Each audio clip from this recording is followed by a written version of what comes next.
إن الحمد لله والصلاة والسلام على رسول الله أما بعد فأعوذ بالله من الشيطان الرجيم بسم الله الرحمن الرحيم جاهد الكفار والمنافقين واغلظ عليهم ومأواهم جهنم وبئس المصير صدق الله العظيم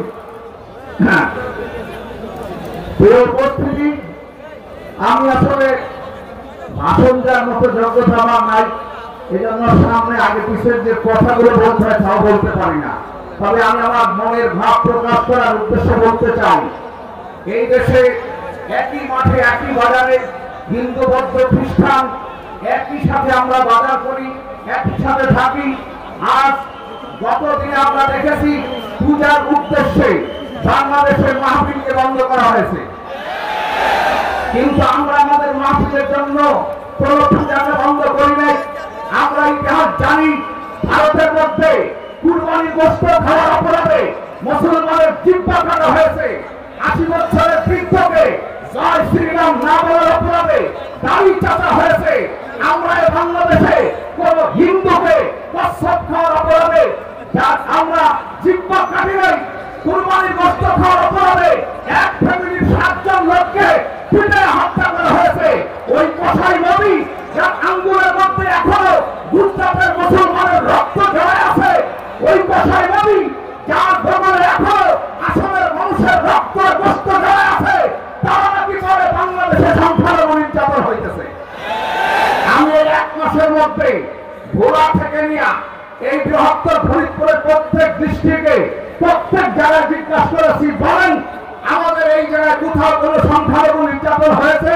কেউ বলতে পারে না সংখ্যালঘু নির্যাতন হয়েছে।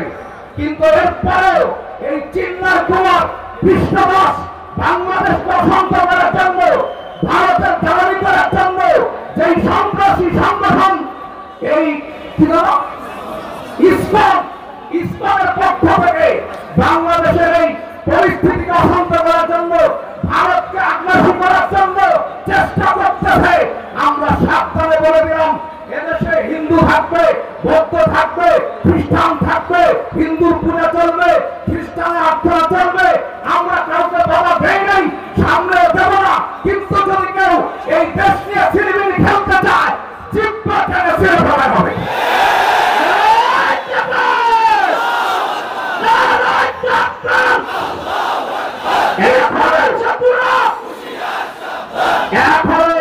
মধুখালীর রক্তের দাগ শুকায় নাই, এখনো মধুখালীর খুনের বিচার হয় নাই। মুসলমানের দেশে এই দেশের মুসলমানকে পুনরায় হত্যা করার জন্য পেট্রোল নিয়ে আসে, এত বড় শক্তি আর সাহস এদেশের হিন্দুরা কোথায় পাইল? আবার রামদাস চাপাতি নিয়া মন্দির থেকে মিছিল করে এই স্পর্ধা কে দিয়েছে তাদেরকে? আমরা, আমার নবী বলেছেন, সংখ্যালঘু নির্যাতন যেখানে হবে মুসলমান সংখ্যাগরিষ্ঠ হয়ে গ্রহণ করলে আমি তার সুপারিশ করবো না। এ বিশ্বাস আমরা বিশ্বাস করি। অতএব আমাদের এই বাংলাদেশে আজও চট্টগ্রামে আইনজীবী হত্যা করা হয়েছে। এই জন্য সকলকে সচেতন থাকার কথা বলতেছি।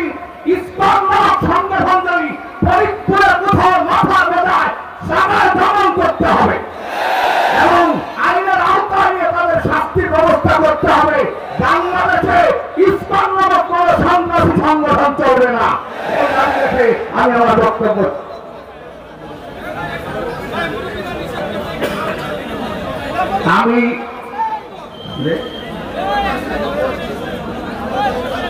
বাংলাদেশ খেলাফত মজলিসে যোগদানের কথা আমি আমার পক্ষ থেকে ঘোষণা করছি।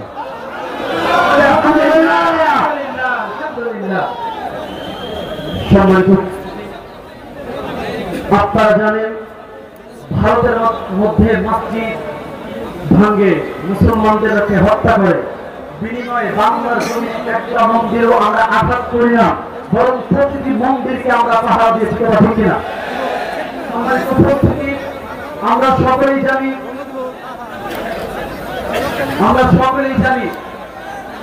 পুলিশ প্রশাসনদেরকে বলছি, যদি পুলিশ প্রশাসন ইসলাম এবং ইসলামের দালালদেরকে প্রতিহত করতে ব্যর্থ হন, আমাদের হাতে দিয়ে দিন।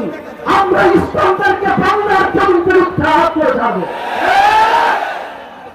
বক্তব্য রাখবেন বাংলাদেশ খেলাফত মজলিস ফরিদপুর জেলা শাখার অন্যতম উপদেষ্টা তথা নির্যাতিত মাজলুম জননেতা শেখুল হাদিস আল্লামা আবুল হুসাইন সাহেব।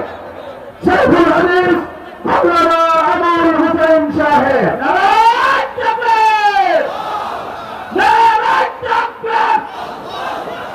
ইসলামের শত্রুরা, ইসলামের শত্রুরা, নারায়ে তাকবীর। الحمد لله وكفى وسلام على عباده الذين اصطفى أما بعد أعوذ بالله من الشيطان الرجيم بسم الله الرحمن الرحيم إذا جاء نصر الله والفتح ورأيت الناس يدخلون في دين الله أفواجا فسبح بحمد ربك واستغفره إنه كان توابا صدق الله العظيم। বাংলাদেশ খেলাফত মজলিস ফরিদপুর জেলা শাখা কর্তৃক আয়োজিত আজকের এই গণসমাবেশের সম্মানিত সভাপতি, মঞ্চে উপবিষ্ট বাংলাদেশ খেলাফত মজলিস ফরিদপুর জেলা শাখার উপদেষ্টা মন্ডলী, তাদের মধ্যে অন্যতম শাহ আকরাম আলী সাহেব, শেখুল হাদিস ও মহতামিম বাহিদিয়া মাদ্রাসা, অন্যতম উপদেষ্টা শেখুল হাদিস আল্লামা হেলাল উদ্দিন সাহেব চরকুন্দাপুর মাদ্রাসা, এসহ মঞ্চে উপবিষ্ট ওলামায়ে কেরাম, সর্বস্তরের তৌহিদ জনতা, সংগ্রামী জনতা। সময় অত্যন্ত সংক্ষিপ্ত, বিধায় আমি লম্বা আলোচনা করতে যাব না, জানিও না। আমি বলতে চাই, ইতিহাস আমরা সকলেই জানি। 1971 বাংলাদেশ স্বাধীন হয়েছিল। 53 বছর আমরা স্বাধীনতার নিয়ামত, স্বাধীনতার ভোগ করতে পারি নাই। 53 বছর পরে 2024 সালের 5ই আগস্ট আমাদের তরুণ সমাজ বৈষম্য বিরোধী ছাত্র আন্দোলনের নামে মাঠে নামে তাদের সঙ্গে কাঁধে কাঁধ মিলিয়ে মাদ্রাসা, স্কুল, কলেজ, আপামর জনসাধারণ, এমনকি রিক্সা চালক, ভ্যান চালক, সবজি বিক্রেতা রাস্তায় নেমে আসে। এই আন্দোলনের মধ্য দিয়ে 15 বছরের জালিম শাসকের পতন হয়ে নতুন স্বাধীনতা আল্লাহ রাব্বুল আলামিন আমাদেরকে দান করেছেন। 53 বছরে আমরা স্বাধীনতার ভোগ করতে পারি নাই, স্বাধীন হয়েছে, স্বাধীনতার ফল আমরা ভোগ করতে পারি নাই। আলহামদুলিল্লাহ, সুম্মা আলহামদুলিল্লাহ, 24-এর স্বাধীনতার সফলতা ওলামায়ে কেরাম দেখতেছেন। জনগণ, আপামর জনতা, যেখানেই যাই, যেখানে বসি, চায়ের দোকানে, বিভিন্ন দোকানে, অনেক সময় অনেক দল দেখছি, অনেক রাজনীতিদেরকে দেখছি। এবার আমরা ওলামায়ে কেরামের নেতৃত্ব চাই, ভালো জায়গায় একটা ভোট দিতে চাই। এজন্য আমার মনে হয় সারা বাংলাদেশে গণজাগরণ, ইসলামের জাগরণ, ইসলামী খেলাফতের জাগরণ সৃষ্টি হয়েছে, যেটা আল্লাহ তাআলা সূরা নাসরের মধ্যে বলেন, ওয়ারাইতান নাসা ইয়াদখুলুনা ফী দীনিল্লাহি আফওয়াজা। অতএব এই বিজয় দান করার পরে আমাদের করণীয় আল্লাহমুখী হওয়া, আল্লাহর শুকর আদায় করা। এই নিয়ামতের শুকরিয়া আদায় করলে আল্লাহ রাব্বুল আলামিন আমাদের নিয়ামতকে স্থায়ী করবেন এবং ইসলামী খিলাফত কায়েম করার সুবর্ণ সুযোগ আল্লাহ আমাদেরকে দান করবেন। ওয়া তাওফীকি ইল্লা বিল্লাহ, আলাইহি তাওয়াক্কালতু ওয়া ইলাইহি উনীব। সংক্ষিপ্ত বক্তব্য নিয়ে আসবেন বাংলাদেশ খেলাফত মজলিস ফরিদপুর জেলা শাখার সহ সভাপতি মুফতি মাহমুদ হাসান সাহেব। মুফতি মাহমুদ হাসান সাহেব।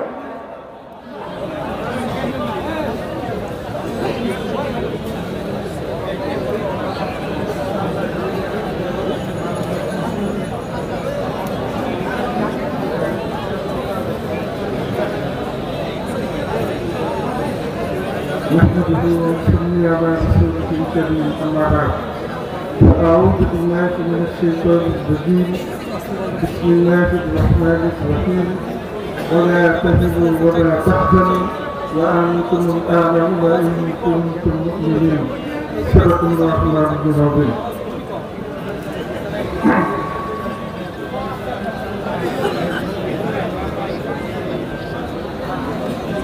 বাংলাদেশের লক্ষ কোটি জনতার হৃদয়ের স্পন্দন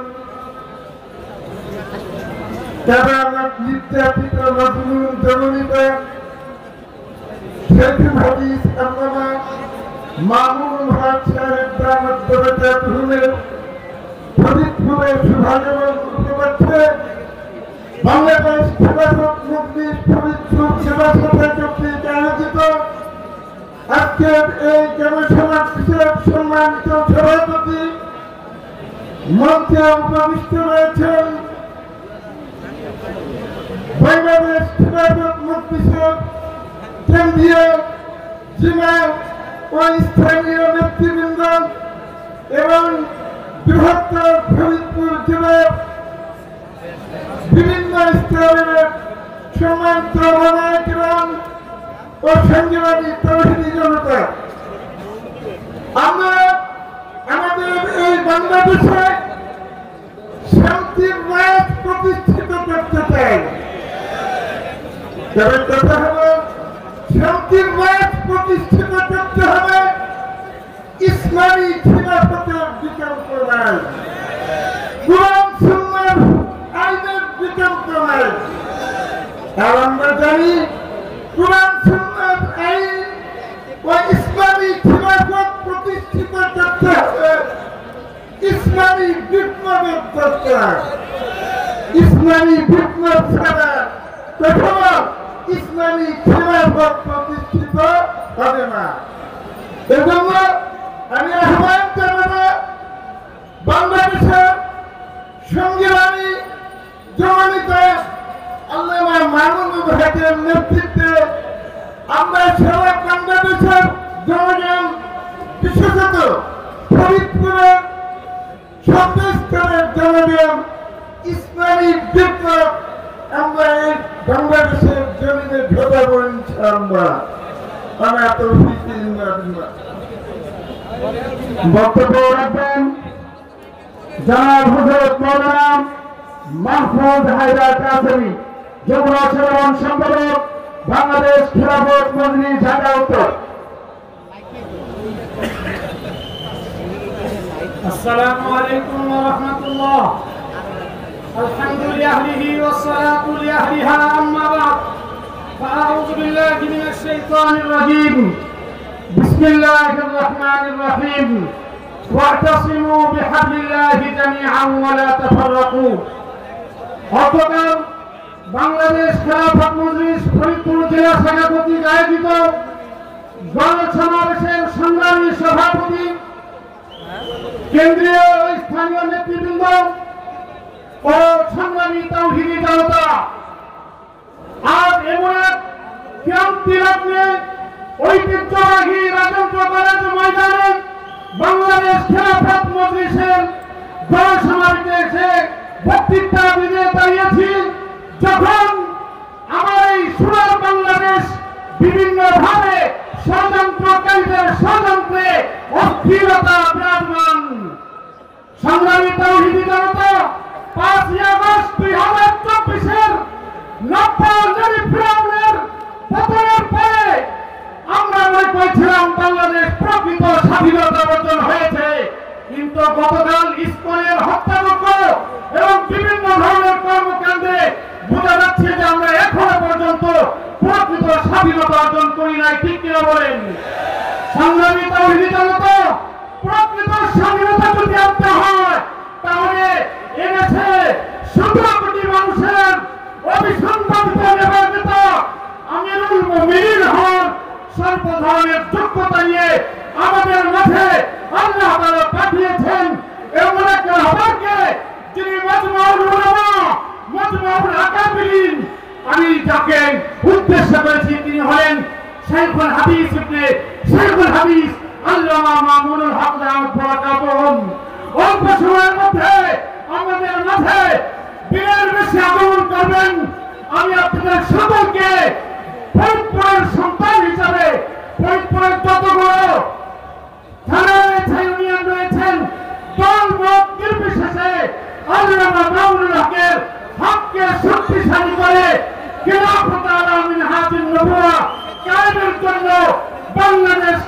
প্রদেশের পতাকা তলে সমস্ত হওয়ার জন্য আহ্বান করছি। আসসালামু আলাইকুম ওয়া রাহমাতুল্লাহ।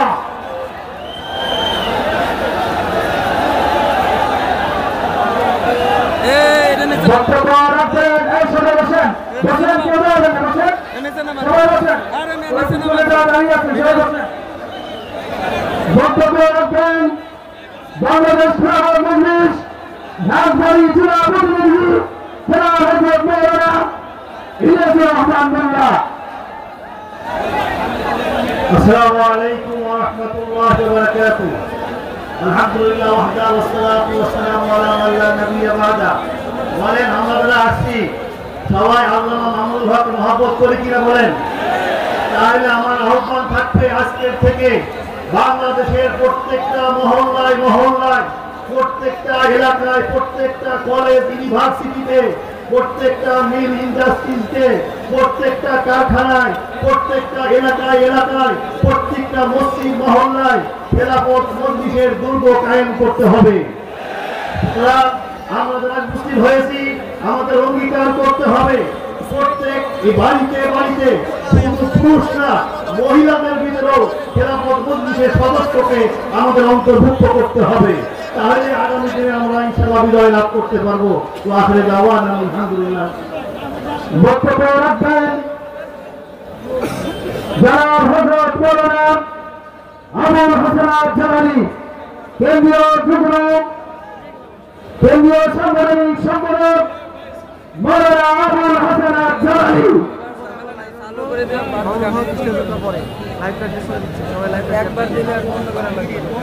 নারায়ে তাকবীর, নারায়ে তাকবীর, মুক্তির আসসালামু আলাইকুম ওয়া রাহমাতুল্লাহি ওয়া বারাকাতুহু। বাংলাদেশ খেলাফত মজলিস ফরিদপুর জেলা কর্তৃক আয়োজিত আজকের এই গণসমাবেশে মোহতারাম সভাপতি উপস্থিত রয়েছেন বাংলাদেশ খেলাফত মজলিস ফরিদপুর জেলার সম্মানিত উপদেষ্টা বৃন্দ, উপস্থিত রয়েছেন বাংলাদেশ খেলাফত মজলিসের যুগ্ম মহাসচিব কারা নির্যাতিত মজলুম জনতা মওলানা জালালউদ্দিন আহমদ, অন্যান্য কেন্দ্রীয় নেতৃবৃন্দ, উপস্থিত সংগ্রামী সাথী ও বন্ধুগণ। দীর্ঘ 16 বছর আমাদেরকে এভাবে মাথা উঁচু করে কথা বলতে দেওয়া হয় নাই। আমাদের উপরে অত্যাচার করা হয়েছিল। 2021 সালে মামুনুল হকের মুক্তির দাবিতে বাংলায় আমার ভাইদের উপরে নির্যাতন করা হয়েছিল, জেলাবদ্ধ করা হয়েছিল, কিন্তু মামুনুল হকের মিশনকে বন্ধ করতে পারে না। এই মামুনুল হককে তাদের গলা নামিয়ে কোথাও গলা উচ্চারণ করেছিল সেই নেতা ফরিদপুর থেকে আজকে পালিয়ে বেড়াচ্ছে। এই নেতা তাই নেতৃত্বে নির্দেশে আন্দোলন সংগ্রাম করত, তার নেত্রী আজকে ভারতে পালিয়ে গেছে। আমরা বলতে চাই আপনারা যদি দলের নেতার আনুগত্য করে থাকেন, আওয়ামী লীগের নেতাদের এদেশে থাকার অধিকার নাই। কারণ আপনাদের নেতা ভারতে, আপনাদেরকে ভারতে দেওয়া উচিত। সংগ্রামী সাথী ও বন্ধুগণ, আমি বলতে চাই ভারত আমাদের বন্ধু নয়। ভারত আমাদেরকে শোষণ করেছিল, ভারত আমাদেরকে জুলুম করেছিল। ব্রিটিশ সরকার বিদায় নেওয়ার পর এই জালিম সরকারের প্রধানকে ভারত প্রশ্রয় দিয়েছে।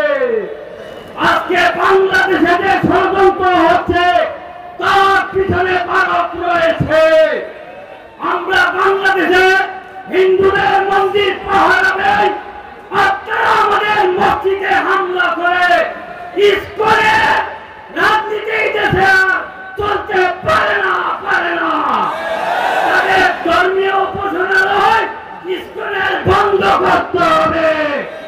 শ্রীলঙ্কা সহ পৃথিবীর 10টি দেশে তাদের কার্যক্রম বন্ধ করা হয়েছে। আমি বলতে চাই পক্ষে অনতি বিলম্বে ইসকনের সকল কার্যক্রম বন্ধ করতে হবে। যদি বাংলাদেশে ছাত্র জনতার ভাত ভেঙে যায় তাহলে আর আপনাদের রক্ষা হবে না, রক্ষা হবে না। নাসরুল মিনাল্লাহি ফাতুন কারীম।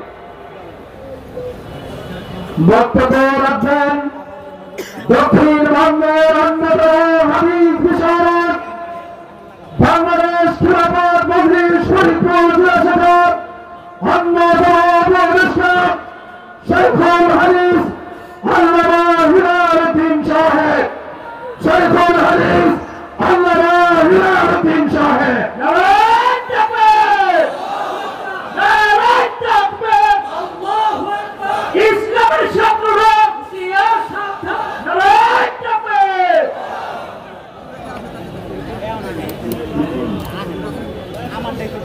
আসসালামু আলাইকুম ওয়া রাহমাতুল্লাহি ওয়া বারাকাতুহু। বাংলাদেশ খেলাফত মজলিস ফরিদপুর জেলা শাখার উদ্যোগে আয়োজিত আজকের এই মহাসমাবেশের সম্মানিত সভাপতি, সম্মানিত প্রধান উপদেষ্টা ফরিদপুর জেলা শাখার শাইখুল হাদিস আল্লামা শাহ আকরাম আলী সাহেব দামাত বারাকাতুহুম, উপস্থিত কেন্দ্রীয় জেলা নেতৃবৃন্দ, বিভিন্ন উপজেলা নেতৃবৃন্দ এবং সামনে উপবিষ্ট তৌহিদি জনতা, আল্লাহ পাকের দরবারে লাখ লাখ শুকর আদায় করি। 16 বছর কঠিন নির্যাতন এবং জুলুম সহ্য করার পরে আল্লাহ পাক আমাদেরকে নতুন স্বাধীনতা দান করেছেন।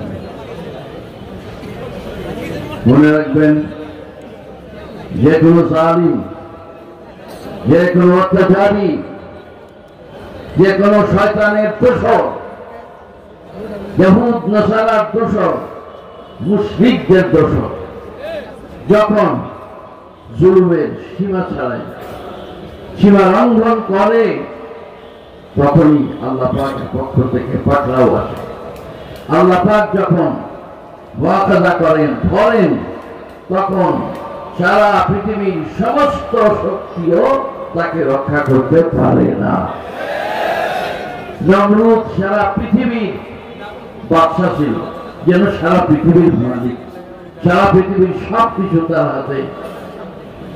ইব্রাহিম আলাইহিস সালামের মোকাবেলায় যখন আসবে, নমরুদ বাহিনী নিষ্পেষিত হয়ে গেছে, ফেরাউন ধ্বংস হয়ে গেছে, আবু জাহেল তার দোসররা ধ্বংস হয়ে গেছে, কওমে সামুদ, কওমে আদ, কওমে লূত, আল্লাহ তাআলা এদেরকে কঠিন ভাবে ধ্বংস করে দিয়েছেন। সুতরাং আজও কোন জালেম যদি জুলুম করে, তাহলে কি টিকতে পারবে না ধ্বংস হবে? ঠিক শেখ হাসিনার দশা তাই হয়েছে। কে বলছিল? ওবায়দুল কাদের কাকু, মানুষের কাকু, কাকু বলছিল শেখ হাসিনা পালায় না। হ্যাঁ, কাকু বলছিল শেখ হাসিনা পালায় না। কোথায় তোমার শেখ হাসিনা? আর তুমি বা কোথায়? তোমাদের নেতা কোথায়? পৃথিবীর যত জালিম আছে, অত্যাচারী আছে, মনে রেখো, তোমাদের একদিন শেষ হতেই হবে, ধ্বংস হতেই হবে, বিজয় হবে, হকের বিজয় হবে। যারা এদেশে শান্তি কামনা করে, শান্তি চায়। বাংলাদেশ 16 বছর পর 5ই আগস্ট 2024 নতুন স্বাধীনতা অর্জন করেছে। এখন এই স্বাধীনতা দেখে কলেজার মধ্যে আগুন ধরে গেছে, ভারতের মোদীর কলেজায় আগুন ধরে গেছে, ভারতের ইসলাম বিদ্বেষীদের অন্তরে আগুন ধরে গেছে, জ্বালা পোড়া শুরু হয়ে গেছে। সেই সাথে আমাদের দেশে গাপটি মারা ইসলামের দুশমনেরা, ওদেরও অন্তরে জ্বালা পোড়া শুরু হয়ে গেছে। ঠিক এই জ্বালা পোড়া শুরু হওয়ার মধ্যে জ্বালা তো জ্বালা, তারপরে আবার এক নতুন জ্বালা, সেটা হলো ইসকনের নেতাকে অ্যারেস্ট করা হয়েছে। এখন জ্বালায় জ্বালা, জ্বালার উপরে ডবল জ্বালা সহ্য হইতেছে না। বিভিন্ন রকম এই দেশের মধ্যে দেশকে অস্থিতিশীল করে গড়ে তোলার জন্য, দেশের মধ্যে অশান্তি সৃষ্টি করার জন্য, দেশের মধ্যে হিন্দু মুসলমান দাঙ্গা লাগায় দেওয়ার জন্য তারা বহু রকমের চেষ্টা করতেছে। পূর্বেও দেখা গেছে যে আওয়ামী লীগের লোকেরা হিন্দুদের মন্দিরে আক্রমণ করে তারপরে ইসলামী দলের উপরে এর দোষটা পায়। ওরা তো এমনই খারাপ, নিজেরা নিজেদের লোককে হত্যা করে তারপরে ইসলামের পক্ষের লোকদের উপরে দোষটা পায়। এখন এই সমস্ত শয়তানি এই দেশে আর চলবে না। এদেশের মুসলিম জনতা ঐক্যবদ্ধ হয়েছে। সকলের একটা ইচ্ছা যে আমরা ধানের শীষ দেখেছি, আমরা নৌকা দেখেছি, আমরা লাঙ্গল দেখেছি, আমরা আরো কত কিছু দেখেছি। এইবার আমরা আল্লাহ কোরআনের আইন দেখতে চাই। এইবার আমরা ইসলামী খেলাফত দেখতে চাই। ভাই, এখন কথা হলো যে এইটা সামনে নিয়ে বসে থাকলে হবে না। আমাদের খেলাফত মজলিসের কর্মীদের মানুষের দ্বারে দ্বারে ঘরে ঘরে যাইতে হবে এবং তাদের কাছে ইসলামের দাওয়াত, খেলাফতের দাওয়াত পৌঁছিয়ে দিয়ে সবাইকে ঐক্যবদ্ধ করতে হবে, যাতে এই দেশের সংসদে ইসলামী হুকুমত প্রতিষ্ঠিত হয়। আসসালামু আলাইকুম ওয়া রাহমাতুল্লাহি ওয়া বারাকাতুহু।